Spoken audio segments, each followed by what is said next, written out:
Hello students. तो अब हम स्टार्ट करने जा रहे हैं fundamental concepts in organic reactions. देखिए, fundamental concepts in organic reaction से क्या मतलब है। देखिए, अब तक हमने सिर्फ आईयूपीएसी और नोमेनक्लेचर या फिर आइसोमेरिज्म देखा है। अब जो चीज आप सीखने जा रहे हैं, इन चीजों का रोल मैकेनिज्म में आता है। अब व्हाट इज मैकेनिज्म? देखिए, ऑर्गेनिक केमिस्ट्री में जब रिएक्टेंट्स प्रोडक्ट्स में कन्वर्ट होते हैं तो डायरेक्टली कन्वर्ट नहीं होते, वाया अ पाथ वो कन्वर्ट होते हैं। अब बीच में क्या बना, कैसे बना, कौन से इलेक्ट्रॉन किस पर शिफ्ट हुए, क्यों हुए, अगर एक से ज्यादा ऑप्शन थे तो कोई एक ही क्यों बना, दूसरा ऑप्शन जो था वो क्यों नहीं बना, ऐसे कई सारे क्वेश्चंस होते हैं। उन सब का जवाब मैकेनिज्म से मिलता है। इसीलिए इन सब बातों का जवाब देखने के लिए या मैकेनिज्म को अच्छे से समझने के लिए ये हेडिंग हमें पढ़ना बहुत जरूरी है, and that is fundamental concepts in organic reaction mechanism. Fine. देखिए, इन जनरल कोई ऑर्गेनिक मॉलिक्यूल है, उस पर किसी ने अटैक किया, तो जो ऑर्गेनिक मॉलिक्यूल होता है उसको हम सबस्ट्रेट कहते हैं। फाइन, उस पर कोई भी अटैकिंग रेजेंट है। अब अटैकिंग रेजेंट इनऑर्गेनिक भी हो सकता है जिसमें कार्बन ना हो, और वो ऑर्गेनिक भी हो सकता है। अब आप कहेंगे जब दो ऑर्गेनिक मॉलिक्यूल्स हो गए, अटैकिंग वाला भी और जिस पे अटैक हो रहा है वो भी, तो सबस्ट्रेट किसको कहेंगे? तो मेन जिस पे अटैक होता है या ज्यादा फोकस हमारा जिसके ऊपर रहता है, फाइन, या जिसकी वजह से ही मेजर प्रोडक्ट्स बनते हैं, उसी को हम मेन सबस्ट्रेट मानते हैं। तो वो जब हम रिएक्शन देखेंगे ना, तो उससे आपको बहुत क्लियरली समझ में आने लग जाएगी बातें कि हमने एक स्पेसिफिक को ही या दो ऑर्गेनिक कंपाउंड में से किसी एक को ही सबस्ट्रेट क्यों माना है और दूसरे को अटैकिंग रेजेंट क्यों माना है। वो जब हम एग्जाम्पल्स उठाएंगे उससे आपको क्लियर हो जाएगा। तो जो ऑर्गेनिक मॉलिक्यूल है जिस पर अटैक होता है दैट इज सबस्ट्रेट, जो अटैक कर रहा है वो अटैकिंग रेजेंट। इनकी रिएक्शन से बीच में कुछ इंटरमीडिएट्स बनते हैं जो हाईली अनस्टेबल होते हैं, रिएक्शन के दौरान बनते हैं और खत्म भी रिएक्शन के दौरान ही हो जाते हैं। मतलब रिएक्टेंट साइड पे भी नहीं मिलेंगे, प्रोडक्ट साइड पे भी नहीं मिलेंगे, बीच में ही कोई चीज बनती है और बीच में ही खत्म हो जाती है। उन्हें हम इंटरमीडिएट्स कहते हैं। और फिर इंटरमीडिएट चला जाता है आपको प्रोडक्ट देने में, और साथ में कुछ बाय प्रोडक्ट्स बाहर निकल जाते हैं। यानी कुल मिलाकर ऑर्गेनिक केमिस्ट्री में जो ऑर्गेनिक मॉलिक्यूल्स होते हैं उन पे कोई अटैक करता है, अटैक करने के बाद कुछ इंटरमीडिएट्स बनते हैं और वो इंटरमीडिएट्स आपको प्रोडक्ट और बाय प्रोडक्ट देते हैं। फाइन। इस पूरी बात को समझाने के लिए कि ये मॉलिक्यूल इसमें कैसे कन्वर्ट हुआ, उसी चीज को हम मैकेनिज्म इन ऑर्गेनिक केमिस्ट्री कहते हैं। फाइन। तो मैकेनिज्म क्या क्या बातों को इंक्लूड करता है? देखिए, मैकेनिज्म एनर्जेटिक्स इंक्लूड करता है, थर्मोडायनेमिक्स की एक पर्टिकुलर रिएक्शन से कितनी एनर्जी अब्सॉर्ब हुई है, रिलीज हुई है। मैकेनिज्म इंक्लूड करता है रेट ऑफ रिएक्शन को, कि रिएक्टेंट्स प्रोडक्ट्स में किस स्पीड से जा रहे हैं, वो स्पीड कम करी जा सकती है या तेज करी जा सकती है, या उस स्पीड पर किन किन चीजों का फर्क पड़ता है, वो चीज भी यही इंक्लूड करता है। साथ ही साथ मैकेनिज्म इंक्लूड करता है इलेक्ट्रॉन का मूवमेंट, जो कि हम एरो के थ्रू शो करते हैं। Half head arrow, full head arrow, की इलेक्ट्रॉन्स कैसे मूव कर रहे होंगे, कैसे किसी पे नेगेटिव, कैसे किसी पे पॉजिटिव आएगा, ये सारी बातें मिलकर एक ऑर्गेनिक केमिस्ट्री की रिएक्शन का मैकेनिज्म बनाते हैं। देखिए, पढ़ लेते हैं sequence account of each step describing details of electron movement, energetics during bond cleavage and bond formation, bond टूटते हैं और बनते हैं जब जो एनर्जेटिक्स होती है, thermodynamics, and the rate of transformation of reactants into product is referred to as reaction mechanism. अब देखिए, जो एनर्जेटिक्स है, थर्मोडायनेमिक्स, वो हम पढ़ चुके हैं। रेट ऑफ ट्रांसफॉर्मेशन मतलब कि केमिकल काइनेटिक्स जो एक टॉपिक होता है उसके अंदर हम ये चीजें पढ़ते हैं, जो कि क्लास 12th में आएगा।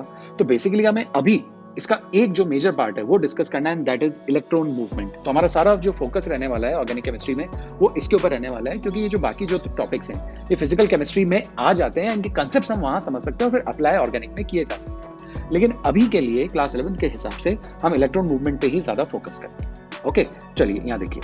तो इस बात को हम अपनी बात को शुरू करेंगे fission of a covalent bond. देखिए, ऑर्गेनिक केमिस्ट्री में 99% केसेस में कोवलेंट बॉन्ड्स ही बने होते हैं। फाइन। तो हमेशा ध्यान रखिएगा, जब भी कोई एग्जाम्पल आप कोट करें तो कोशिश करें कि वो ऑर्गेनिक मॉलिक्यूल में कोवलेंट बॉन्ड जरूर रखता हो। अब क्योंकि कोई भी केमिकल रिएक्शन होती है तो बॉन्ड टूटता जरूर है, जो कि ऑर्गेनिक मॉलिक्यूल्स होते हैं उसके अंदर जो एटम्स के बीच में जो बॉन्ड है वो टूटता जरूर है। इसको ही हम फिशन कहते हैं या क्लीवेज कहते हैं, ठीक है ना। बॉन्ड का टूटना, क्लीवेज ऑफ बॉन्ड, या बॉन्ड फिशन, बॉन्ड का टूटना। तो कोवलेंट बॉन्ड जब टूटता है तो दो तरीके से टूट सकता है। एक होमोलिटिक क्लीवेज हो सकता है जिसे होमोलिसिस भी कहते हैं, दूसरा हेट्रोलिटिक क्लीवेज होता है जिसे हेट्रोलिसिस भी कह सकते हैं। मैं फिर बोलता हूं, एक को होमोलिटिक क्लीवेज कहते हैं और एक को हेट्रोलिटिक क्लीवेज कहते हैं। किस तरीके से टूटता है वो मैं भी आपको समझाता हूं।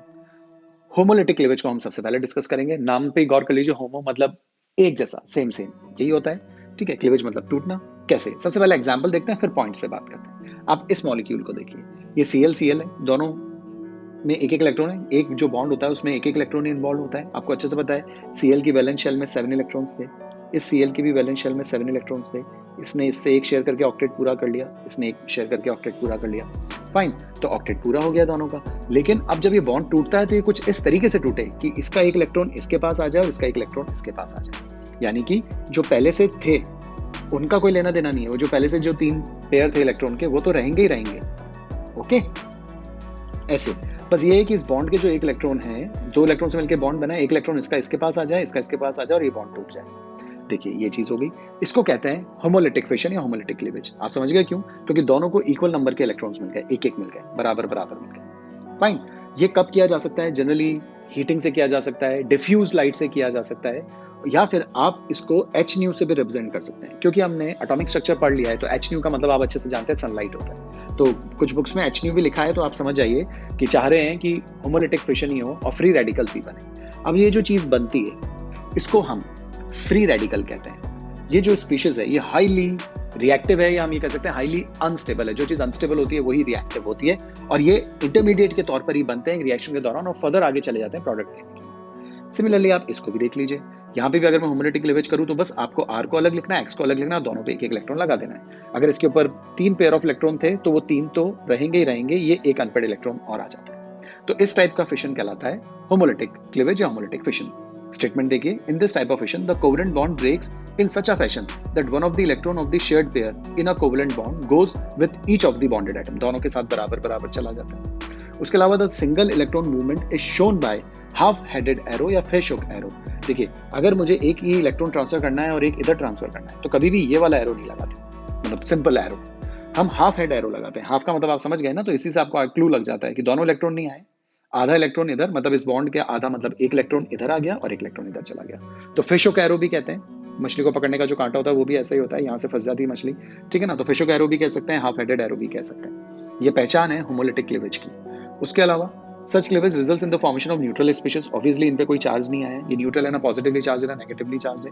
ये एटम भी हो सकते हैं, ग्रुप ऑफ एटम भी हो सकते हैं। जो R है वो तो CH3, तो एक ग्रुप ऑफ एटम्स है, ये अकेला एटम है, तो बात बिल्कुल सही है। विच कंटेन्स अनपेड इलेक्ट्रॉन, ये रहा अनपेड इलेक्ट्रॉन, ये रहे unpaired electrons, and that species are called free radicals, जो कि मैंने आपको बोला।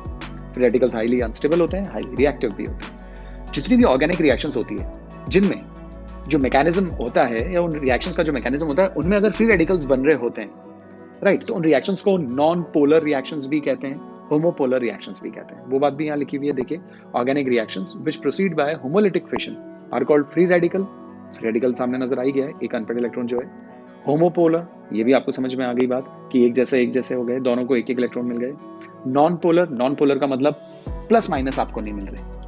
जब प्लस माइनस मिलते हैं तो पोल्स बनते हैं, यहाँ पे कोई चार्ज आपको नहीं मिला, इसलिए आप इसको नॉन पोलर बोल सकते हो, होमोपोलर बोल सकते हो, फ्री रेडिकल बोल सकते हो। तो ऐसी रिएक्शंस, ऑर्गेनिक रिएक्शंस जो जिनमें इंटरमीडिएट फ्री रेडिकल्स होते हैं, उन रिएक्शंस को हम non polar reactions, homopolar reactions या फ्री रेडिकल रिएक्शंस भी कहते हैं। आने वाली क्लासेस में इसके एग्जांपल्स और देखेंगे। आई होप आपको होमोलिटिक क्लीवेज तो समझ में आया होगा। मेन चीज बस ध्यान रखिए, हाफ हेडेड एरो और एक एक इलेक्ट्रॉन दोनों को दे देना है फ्री रेडिकल बनाने। फाइन, चलिए इसी सीरीज में अब आगे बढ़ेंगे। अब हम आते हैं हेटेरोलिटिक क्लीवेज पे। अब हेटेरोलिटिक क्लीवेज नाम से आपको समझ में आ गया होगा कि इस बार बराबर बराबर इलेक्ट्रॉन्स नहीं जाएंगे, किसी एक की तरफ ही दोनों इलेक्ट्रॉन चले जाएंगे, क्योंकि आपको ये तो पता है कि X और Y के अंदर जो बॉन्ड बना हुआ है कोवेलेंट, उसमें 2 इलेक्ट्रॉन है। अभी दोनों को इससे पहले एक एक दे दिया था, अब ऐसा नहीं होगा, अब पार्शियलिटी करनी है। अब दोनों के दोनों इलेक्ट्रॉन एक पे शिफ्ट करना है, और जब दोनों के दोनों इलेक्ट्रॉन्स आप एक पे शिफ्ट करेंगे तो अब चार्ज भी आ जाएंगे। कैसे? पहले के एग्जाम्पल देखते हैं, फिर बात को आगे डिस्कस करेंगे। देखिए, CH3 एक बॉन्ड बना है, Br है, यहाँ पे एक इलेक्ट्रॉन है, यहाँ पे एक इलेक्ट्रॉन है, एग्री करते हैं। अब इस एरो का मतलब ये है, क्योंकि कंप्लीट एरो आ गया ना, इसका मतलब ये है कि ये इलेक्ट्रॉन तो यहाँ आ ही रहा है, इसके पास आ ही रहा है, और ये वाला इलेक्ट्रॉन भी इसके पास आ रहा है। तो क्या ये चीज बन जाएगी? आप नोटिस कीजिए इस बात को अच्छे से। केमिकल बॉन्डिंग हमने अच्छे से पढ़ रखा है, अभी चार्ज वार्ज भी मैं समझा दूंगा। तो Br पे 1 2 3 4 5 6 इलेक्ट्रॉन्स तो थे ही, उन 6 को तो कुछ भी नहीं किया है हमने, ठीक है। आप कैसे भी सोच लीजिए ये वो 3 है। अब ये वाला इलेक्ट्रॉन और ये वाला इलेक्ट्रॉन भी इधर आ गया तो एक पेयर बन जाएगा। तो देखिए इसके ऊपर 4 पेयर आ गए, 3 तो पहले से थे और एक और आ गया। फाइन, और यहां से ये चला गया तो इस पर कुछ भी हमने शो नहीं किया। अब बात करते हैं चार्ज की। देखिए, जिसकी तरफ हेड होता है, करेक्ट, उसने इलेक्ट्रॉन लिया है, इलेक्ट्रॉन लेने वाले पे हमेशा नेगेटिव चार्ज आएगा, और जिसकी तरफ से इलेक्ट्रॉन गए उसमें इलेक्ट्रॉन्स की कमी हुई है, इसलिए उसके ऊपर पॉजिटिव चार्ज आता है। इसीलिए ये पॉजिटिवली चार्ज स्पीशीज बन रही है, ये नेगेटिवली चार्ज स्पीशीज बन रही है। और वैसे भी हमने केमिकल बॉन्डिंग अच्छे से पढ़ लिया है। चार्ज अगर आपको निकालना भी पड़े तो आप बहुत इजीली निकाल सकते हैं। Br 1 2 3 4 5 6 7 8 इलेक्ट्रॉन्स आ रहे हैं, जबकि Br की वैलेंस शेल में तो 7 इलेक्ट्रॉन्स ही होते हैं, लेकिन 7 होते हैं लेकिन आ 8 रहे हैं। इसका मतलब एक एक्स्ट्रा है, और एक एक्स्ट्रा होने का मतलब -1 फॉर्मल चार्ज याद कीजिए केमिकल बॉन्डिंग में। वैसे भी ध्यान रख सकते हैं। CH3 की बात करें तो देखिए ये CH3 ये ऐसे बना रखा है, इस पे प्लस बता रखा है, बिल्कुल सही है। कार्बन की वैलेंस शेल में कितने इलेक्ट्रॉन्स होते हैं? 4, लेकिन यहाँ पे तो शेयरिंग में 3 ही काम में आ रहे हैं, इसका मतलब 1 की कमी है, दैट्स व्हाई पॉजिटिव साइन, ये आ गया पॉजिटिव साइन। अब जब भी कार्बन पे पॉजिटिव आ जाए तो ये बात तो आप समझ जाइए, ये कोई स्टेबल स्पीशीज बनी है। ये वो स्पीशीज है जो रिएक्टेंट्स जब प्रोडक्ट्स में कन्वर्ट होते हैं तो बीच में बनेगी, इसीलिए ये एक इंटरमीडिएट है। और कार्बन विद पॉजिटिव साइन को हम कार्बोकैटायन कहते हैं। बहुत पहले इसको कार्बोनियम आयन भी कहते थे, क्योंकि जिस भी चीज पे प्लस लग जाता है उसके आगे ईएम लगा देते हैं, जैसे NH3 ammonia, NH4 positive ammonium, Cl chlorine, Cl plus chloronium. Fine, तो इसे पहले कार्बोनियम आयन भी कहते थे, लेकिन आजकल कार्बोकैटायन कहते हैं। और ये तो ब्रोमाइड आयन है ही है। Arrow head is towards more electronegative atom. Arrow का हेड आपको कहाँ ले जाना है, मन मर्जी से आप कहीं नहीं लेके जाएंगे, ये हमेशा उसकी तरफ मूव करता है जो ज्यादा इलेक्ट्रोनेगेटिव होता है। अब कौन ज्यादा इलेक्ट्रोनेगेटिव है और कौन कम इलेक्ट्रोनेगेटिव है, ये बात भी हम केमिकल बॉन्डिंग से पहले हमने चैप्टर पढ़ा था, दैट इज पीरियोडिसिटी, वहां पे हम देख चुके हैं। वैसे आप इन जनरल भी याद रख लेंगे ना, FONCl BRSI वो वाला जो कॉन्सेप्ट था, वहां पे मैंने तो सारी बातें लिखी है और डिटेल लिखा है। आप उतना सा वो ऑर्डर जो है वो याद रखिए। वैसे तो जनरल चीजें आएगी वो आप वैसे ही पहचान जाओगे। तो ये ज्यादा इलेक्ट्रोनेगेटिव था, इसलिए इस पे हेड लगा दिया। जिसपे हेड आएगा वो नेगेटिव बनेगा, जिसपे टेल आएगी वो पॉजिटिव बनेगा। फाइन, आप पढ़ लेते हैं statement. In this type of fission the covalent bond breaks in such a fashion that the shared pair of electrons, ये जो दोनों इलेक्ट्रॉन्स थे, remains with one of the fragments. टूटने के बाद जो फ्रैगमेंट्स बनते हैं उसमें किसी एक के साथ चले जाते हैं। अब मैं आपसे पूछूं किसके साथ चले जाएंगे, तो आपका जवाब होना चाहिए जो ज्यादा electronegative. Fine, after heterolytic cleavage carbon atom has sextet electronic structure. Sextet का मतलब होता है 6, ऑक्टेट का मतलब होता है 8। आपको अच्छे से पता है, तो इसके पास तो 6 ही रह गए ना। CH3 अगर मैं आपके सामने बनाऊं तो ये देखिए मेरा CH3 प्रॉपर्ली अगर मैं इसके साथ आपके सामने ड्रॉ करूं तो ये कुछ इस टाइप का बनेगा। ये रहा CH3 CH3 CH3 मतलब C और 3 H मैंने लगा दिए, इस पे प्लस साइन तो है ही है। अब मैं बात करता हूँ कितने सिग्मा बॉन्ड है, तो आप बोलेंगे 3 सिग्मा बॉन्ड है। 3 सिग्मा बॉन्ड से टोटल 3 हो गया। 3 से हाइब्रिडाइजेशन क्या आती है, sp2। sp2 की ज्योमेट्री क्या होती है, प्लेनर ट्रायंगुलर। प्लेनर ट्रायंगुलर सामने लिखा हुआ है। अगर मैं पूछूं एंगल क्या होता है, तो ये प्लेनर है। 3 में बांटना है 360 को, तो 360 को 3 से डिवाइड करेंगे तो 120 आपको मिल जाएगा। तो ये बातें तो बहुत पुरानी है और क्लियर भी है आपको।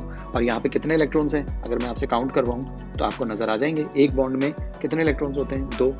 तो यहाँ पे तो 3 ही बॉन्ड्स हैं, तो टोटल कितने इलेक्ट्रॉन होंगे, 6। दैट्स व्हाई यहाँ पे हम सेक्सटेट कहते हैं। फाइन, तो after heterolytic cleavage carbon atom has a sextet electronic structure and a positive charge, ये देखिए, व्हिच इज कॉल्ड कार्बोकैटायन या carbonium ion initially, and a valence octet with at least one lone pair and a negative charge।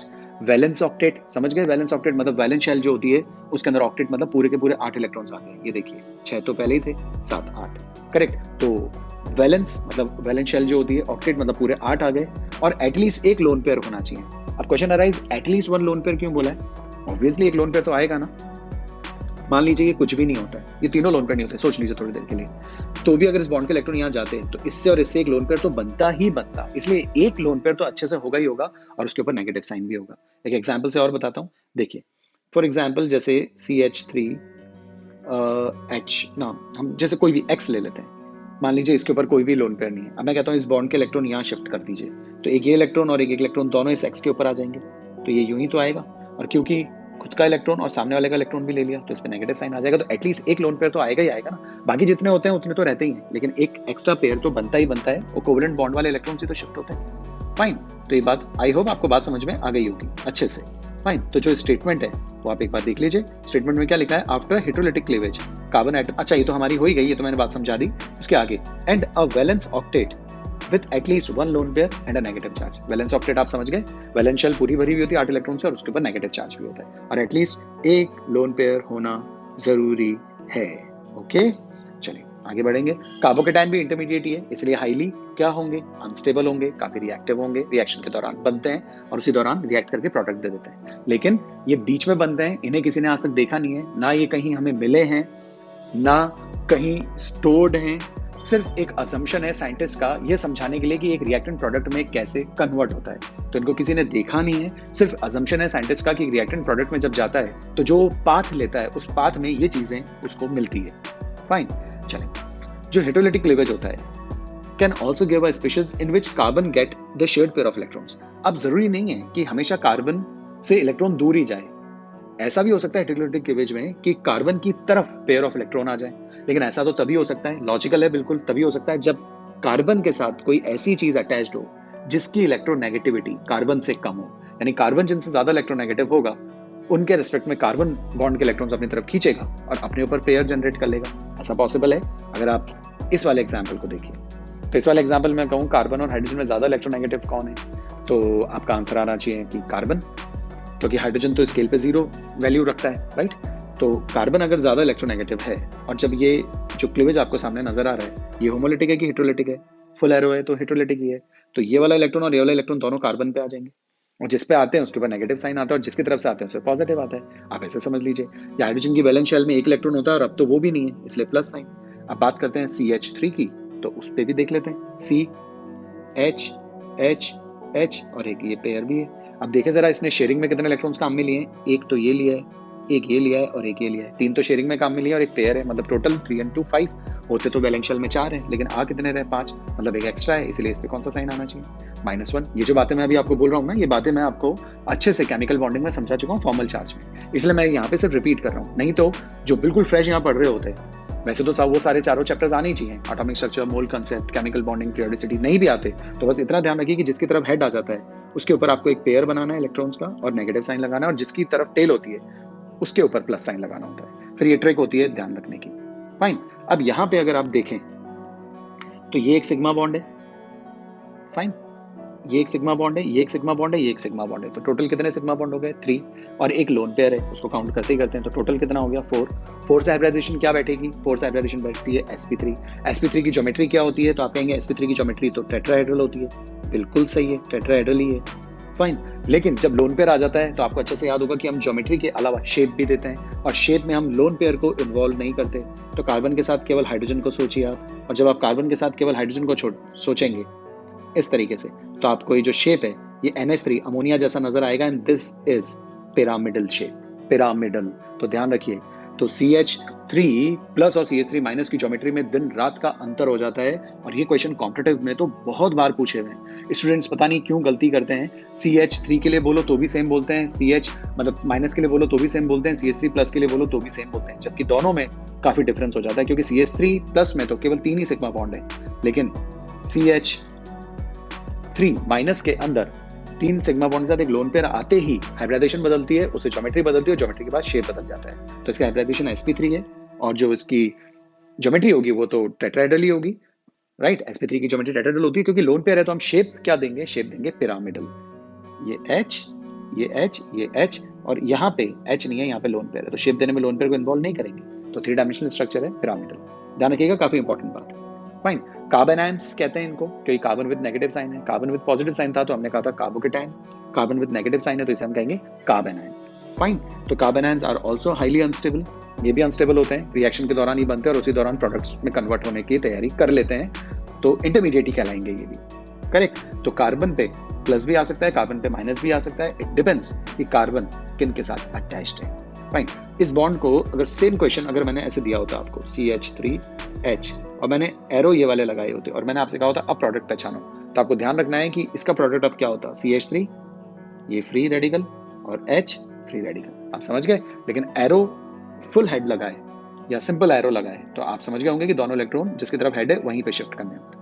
बहुत important चीजें हैं guys, ध्यान रखिएगा, पूरी class 12 इन्हीं एरो के ऊपर टिकी हुई है। इवन जो बोर्ड एग्जाम्स होते हैं क्लास 12 में उसमें तो एरो की शिफ्टिंग पे भी क्वेश्चंस आते हैं, इसलिए बहुत इंपॉर्टेंट बात है। अभी हम खूब क्वेश्चंस प्रैक्टिस करेंगे, क्लियर हो जाएगा, लेकिन समझ के आगे बढ़ना है, ठीक है। अब बात करते हैं हेटेरोलिटिक क्लीवेज में जो रिएक्शंस होती हैं, जो हेटेरोलिटिक क्लीवेज के वाया आगे बढ़ती हैं, उनको हम क्या कह सकते हैं। तो भाई उनको आपने नॉन पोलर कहा था तो इनको आप पोलर रिएक्शंस कहते हैं, उनको होमोपोलर कहा था तो इनको आप हेटेरोपोलर कह सकते हैं, ठीक है। और एक नाम और क्या कहा था उनको, एक नाम और हमने कहा था फ्री रेडिकल, राइट। तो वहां तो फ्री रेडिकल बने थे, यहाँ पे आयंस बन रहे हैं, क्योंकि प्लस और माइनस बन रहे हैं तो आयनिक भी कह सकते हैं। तो वहां पे फ्री रेडिकल बोला, यहाँ पे आयनिक बोल सकते हैं। आयनिक किस केस में बोल सकते हैं, जब हेटेरोलिटिक क्लीवेज हो, जिसमें कार्बन पे प्लस आ रहा हो तो भी ठीक, माइनस आ रहा हो तो भी ठीक। वहां पे होमोपोलर तो यहाँ हेटेरोपोलर, वहां पे नॉन पोलर तो यहाँ पे पोलर रिएक्शंस। तो ऐसी कोई भी organic reaction which proceed through heterolytic bond cleavage are called ionic और हेटेरोपोलर और जस्ट पोलर रिएक्शंस। गाइस बहुत इंपॉर्टेंट टॉपिक था, अच्छे से इसको समझिएगा। कुल मिलाकर आपने पहली बार एरो के मूवमेंट को समझा है, फिशर का एरो भी देखा और नॉर्मल एरो भी देखा, और इसी से पूरा मैकेनिज्म टिका होता है, रेजोनेंस, हाइपर कॉन्जुगेशन, कई सारी चीजें, इंडक्टिव इफेक्ट, कई सारी चीजें हैं जो एरो से ही एक्सप्लेन हो जाती है। इसलिए इन कंसेप्ट्स को समझना बहुत जरूरी है। और रही बात ज्योमेट्री की, तो अगर केमिकल बॉन्डिंग आता है तो ज्योमेट्री और शेप्स में तो मुझे नहीं लगता आपको ज्यादा इश्यूज होंगे, और अगर है तो आप पुराने वीडियोस जाकर देखिए, तैयार कीजिएगा। फाइन। तो वो टॉपिक हम यहाँ नहीं उठा सकते, फिर भी मैंने जितना कनेक्टेड था उतना आपको समझा दिया। तो आई होप आपको ये बातें सारी अच्छे से समझ में आ गई होगी। ठीक है, नेक्स्ट वीडियो में हम इलेक्ट्रोफाइल्स न्यूक्लियोफाइल्स पे बात करेंगे। आप इनके अच्छे से नोट्स बना के तैयार कर लीजिएगा। Okay, thank you.